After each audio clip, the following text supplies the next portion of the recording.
Bienvenue sur Top Invest, la chaîne des tops d'investissement. Ici, on parle essentiellement d'entreprises de qualité. Aujourd'hui, on va étudier un dividende aristocrate qu'on appelle The Clorox Company. Qu'est-ce que la compagnie fait ici? Elle vend des produits de nettoyage. Donc, quand on parle de produits de nettoyage, vous comprenez directement que c'est une compagnie qui a bénéficié énormément de la période du Covid, donc entre 2020 et 2021. Donc, la première chose qu'on fait généralement, c'est on étudie la stabilité ou la croissance du revenu. Qu'est-ce qu'on observe ici? On a un revenu qui est plutôt stable avant 2020. À partir de 2020, boum, on a un spike. Covid. Quand vous allez regarder au niveau de la croissance des revenus, 2020, 8% de croissance. 2021, 9% de croissance. Mais au dernier trimestre, cette entreprise a plutôt perdu 8,20% en termes de revenus, trimestre après trimestre. Mais c'est lié à une chose. La demande a diminué, ce qui est tout à fait normal parce que les gens se sont rués dans les magasins pour commander des choses. Deuxièmement, il y a eu un problème avec les coûts de transport.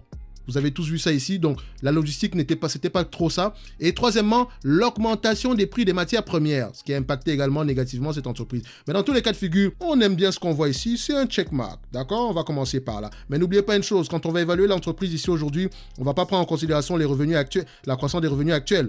On va prendre en considération les revenus avant la période du Covid. Maintenant, on étudie la marge brute ici. Est-ce que la marge brute est stable ou croissante? On remarque qu'il y a une stabilité de la marge brute jusqu'au mois de décembre 2020, mais toute l'année 2021, la marge brute a diminué. C'est lié à la logistique et également à l'augmentation des prix de matières premières. Mais je ne m'inquiète pas par rapport à cette compagnie dans le futur. Pourquoi? Parce que c'est une compagnie qui a un pricing power.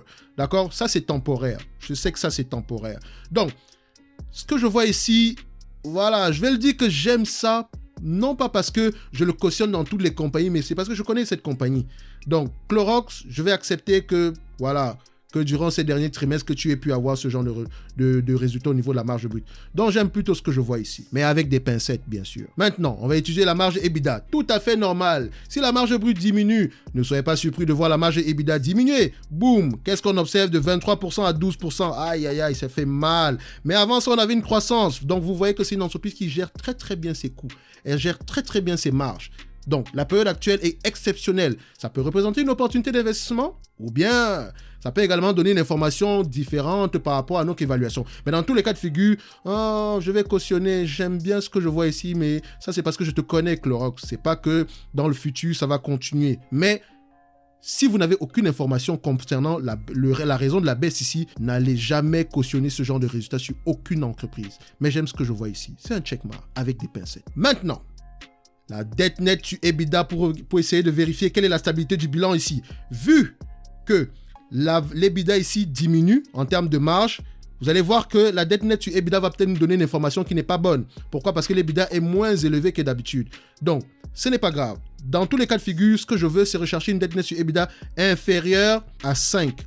Est-ce que c'est le cas ici? Oui, même quand l'EBITDA diminue, on a une dette nette sur EBITDA inférieure à 5. Donc, j'aime bien ce que je vois ici. La moyenne, c'est 2 généralement. Donc, c'est un checkmark pour moi. Donc, elle respecte les conditions. Maintenant, question évaluation de l'entreprise. En date d'aujourd'hui, premièrement, j'aimerais vous mentionner que Clorox vaut 142 $ l'action. Ça, c'est en date d'aujourd'hui. Maintenant, valeur d'entreprise sur EBITDA, c'est 12, la moyenne c'est 12 sur les 15 dernières années. Alors qu'en date d'aujourd'hui, on est à 17,87. Donc, elle est clairement surévaluée par rapport à ce qu'elle rapporte d'habitude. Donc, si vous voulez évaluer cette entreprise, la première chose que vous allez faire, c'est ceci. Vous allez prendre le 12,79 divisé par 17,87. D'accord? Ça vous donne ici 0,72. Maintenant, le 0,72, vous allez le multiplier par 142 $ l'action. D'accord?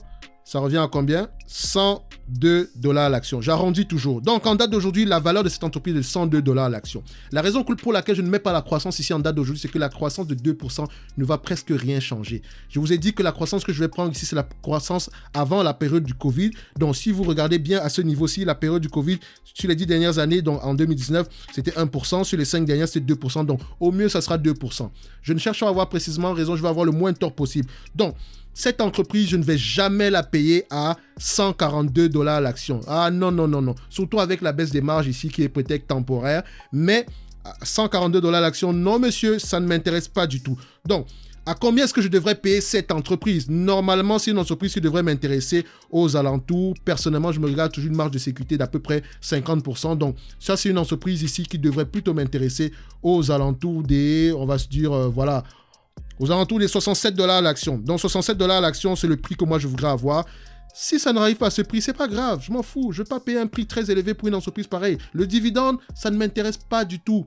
Pas parce que le dividende n'est pas important pour moi, c'est parce que le rendement du dividende n'en vaut juste pas la peine. 3% de rendement de dividende avec une période inflationniste comme celle-ci, vous êtes malade, il faut être tombé sur la tête pour accepter ce genre de choses. Ah, elle fait croire que son dividende, essayez de faire un ratio. Divisez ses bénéfices nets par action, divisé par le prix de l'action, vous allez voir que le rendement ne dépasse même pas 5% si l'entreprise venait à vous reverser la totalité de ses bénéfices nets en dividende. Je dis bien si elle vous reverse 100% du payout en dividende, ça n'atteint même pas 5%. Ça ne vaut pas la peine.